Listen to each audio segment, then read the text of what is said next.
Hi guys, is the resignation of Rosie Duffield a major blow to Keir Starmer? The Canterbury MP sent a letter to the Prime Minister where she laid out her reasons. It was pretty cutting. She attacked what he called tough decisions over the winter fuel allowance and the two-child benefit cap for universal credit. She attacked his management of the party, calling it heavy-handed and that he never really engaged with backbenchers, which is likely in relation to her and other Labour MPs' positions on trans rights.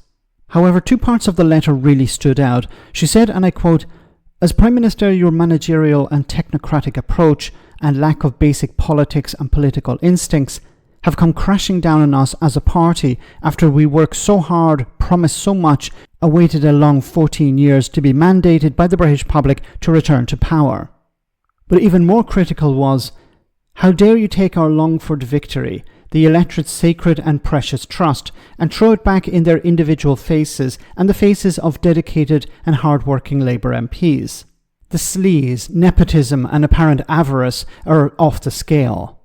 I'm so ashamed of what you and your inner circle have done to tarnish and humiliate our once proud party."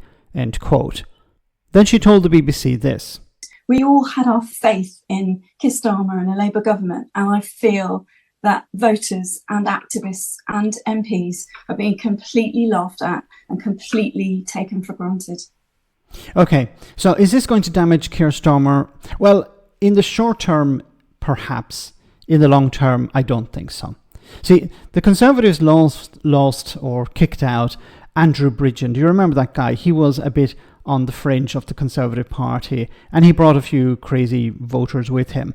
He used to stand up in the House of Commons ranting and raving about the pandemic and lockdowns and stuff like that. So he created a bit of a problem for the Conservatives, but then they eventually got rid of him, and he ranted and raved in Parliament and was a bit of a joke. Now, Rosie Duffield is slightly different, of course, but I think what we're seeing is a sort of happiness that she's gone. See, on the left of the party, they were not very happy with her because of her position on trans issues, for example, on trans rights.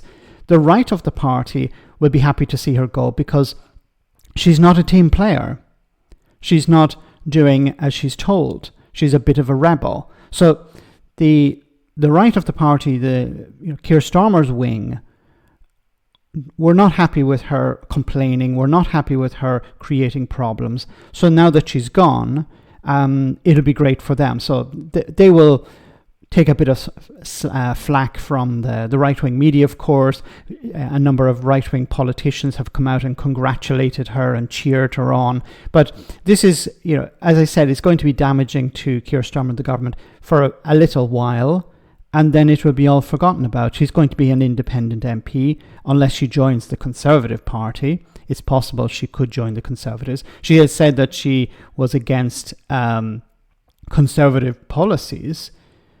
But, a lot of these MPs are opportunists, are career politicians. So if she sees an opportunity to improve her position within the Conservative Party, she'll join the Conservatives. But it's more likely, at least in the short term, that she'll be an independent MP.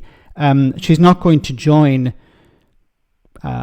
Jeremy Corbyn's group or that faction in the House of Commons. So she'll probably sit on her own and do a bit of ranting and raving, and that'll be probably it.